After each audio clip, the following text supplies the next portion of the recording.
sa gitna ng pinakamadilim at pinakamalalim na ilang ng buhay, kung saan tila nawawala ang lahat ng pag-asa.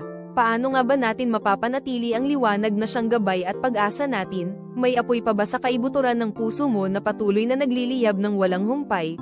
Ano man ang tindi ng pagsubok na dumating at hamon na kinakaharap, tandaan natin ang makapangyarihang salita ng Diyos na nakasulat sa aklat ng mga bilang, 8:2, kung saan sinasabi, ang 7 ilawan ay magbibigay liwanag sa harap ng patungan.